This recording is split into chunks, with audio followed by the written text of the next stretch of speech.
Hello and welcome to my sick bed. I have the flu. I'm getting over it, but I'm still not 100%. And I wanted to record the video anyway because I do want to um, develop this practice of showing up here every week, regardless of what's happening. This week, well, I guess this happens every week. Um, New life coaches will follow me on Instagram, and um, I guess this week, because I was sick and I wasn't doing as much stuff, I had more time, and sometimes I would click on the names and look at their feeds, and they're all the same. I'm not talking about every life coach. I'm talking about people who are using these tactics where if I use a certain hashtag, they will follow me because they want me to follow them back. And they're going to unfollow me in a couple days because I haven't followed them back. But what they're hoping for, actually, they're going to unfollow either way, usually. They're just following and unfollowing in order to get attention and get people to follow you, which just sounds so stupid and futile. But um, when I looked at the feeds, it's like everyone's telling the same story. It's all this like, oh, I was so miserable and my life just sucked and everything was terrible and I had $60 in my account. They always say the exact number of dollars in their bank account when they had this big breakthrough. And then now um, they made $100,000 in like a week, and blah blah blah, right? This big Cinderella story. And then of course it's that they want to sell you the system to make your Cinderella story. And this is the story that's being told in the life transformation world over and over. This is not everyone. I know there's lots of us who are actually being authentic.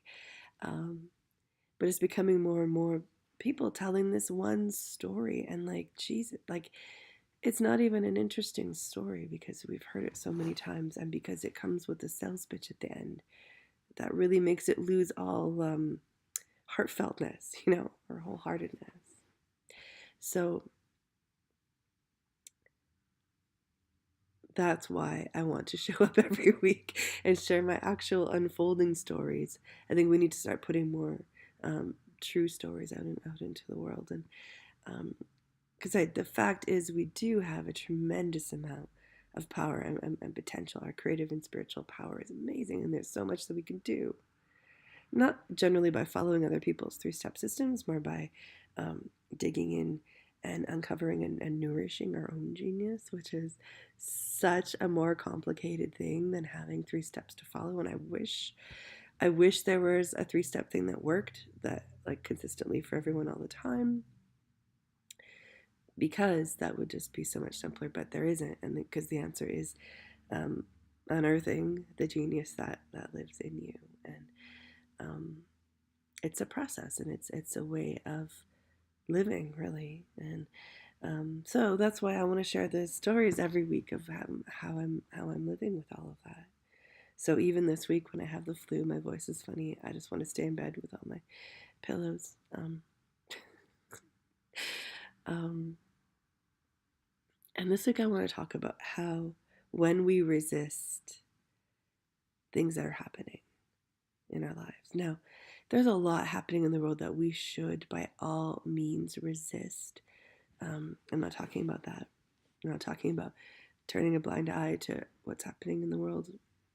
I actually think the more we awaken our creative genius, the more we um, want to become a part of creating better solutions for everyone. But I'm talking about when just shitty things happen in your day. We have the choice to accept what's happening or to resist what's happening. And we can forget that we have the choice, right? Like when I got the flu and I was just like, no, no, this sucks. I hate this. And I was just in full resistance, even though I know that I can choose. That choice didn't feel, accessible to me in the moment. And then even like, I think the second day when I was really like hard, full on resisting, um, I knew like actually other times when I've been sick, I've been able to find real gifts in the times of illness. Especially, I'm not serious, I just have the flu, right? I'm not saying you should find a gift in like the really shitty, terrible things. I'm saying if I have the flu, I could, there's like, I could enjoy, the like super high self care, getting lots of rest, that kind of thing. Watching silly movies. It doesn't have to be all bad, but I was making it all bad because I was so crabby because I was resisting because I didn't want to be sick.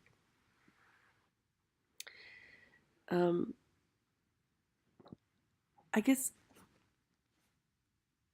I want to say it's okay to choose to resist, and it's okay to just be crabby. Like, I feel like those few days where I was just miserable, um, that was probably where I needed to be. Like, that was a part of my own process or whatever. Like, there's so much shit happening in the world, and we process that emotionally, you know?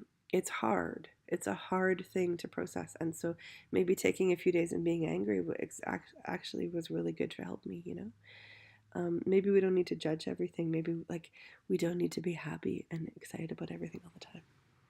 So one of the funny things, I don't know if this is too much information or what I'm supposed to share on the internet, but one of the funny things about this is that last month when I got my period, and I was crabby then too, but I was, you know, thinking like kind of processing my feelings around it and looking at what was happening and what I wanted and everything. And what came to me then was like, if I were to slow down every month at this time, like really slow down, honor the way that I'm feeling, like I can't do all the things I want to do, or I'm not, like everything doesn't happen as fast as I want it to happen, just honor that, slow down. Like, there's probably some gifts there for me in that. And it would probably actually help me um, direct my life differently on all the other days of the month, right? And I really was seeing like, oh, this would be actually probably a really beautiful opportunity. I didn't want to forget that, so I put it in my calendar for this month to like appreciate slowing down, or try to at least. So it was really funny when I was sick and cranky and miserable about being forced to slow down that I got this reminder on my calendar that like, oh, me from a month ago thought this would be a good idea. And me from a month ago was looking forward to slowing down.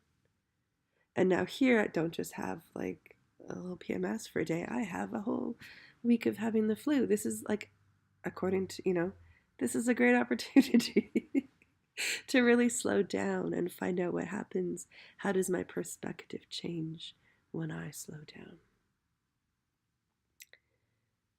So that was funny. And then I laughed at myself and I said, okay, like, I'm going to stop being so resistant about this and just appreciate the gifts of slowing down, taking lots of baths and naps and reading. And the truth is, I was actually kind of a little ahead of where I really need to be in terms of my projects. So it's okay. Nothing's actually destroyed or anything. That's as a self employed person, I do tend to work really far ahead of time on all of my deadlines because I don't want to get sick and have everything like not deliver what I promised I would deliver. So there's never a danger of me not delivering. That would add a lot of strain to my life. So I, make sure not to do that. So the pressure to not be sick and to keep working doesn't come from any real deadlines. It just comes from myself wanting to keep moving forward, and that creative drive is a good and healthy thing, and slowing down is a good and healthy thing. So I think I'm just exploring like, where am I in that, and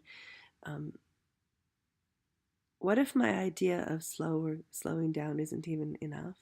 Because I actually live a pretty slow life compared to like the average North American. I sleep a lot, I meditate, I do read, I go for bike, like I do all these things that I know a lot of people do not have time for, and I'm really grateful for all that.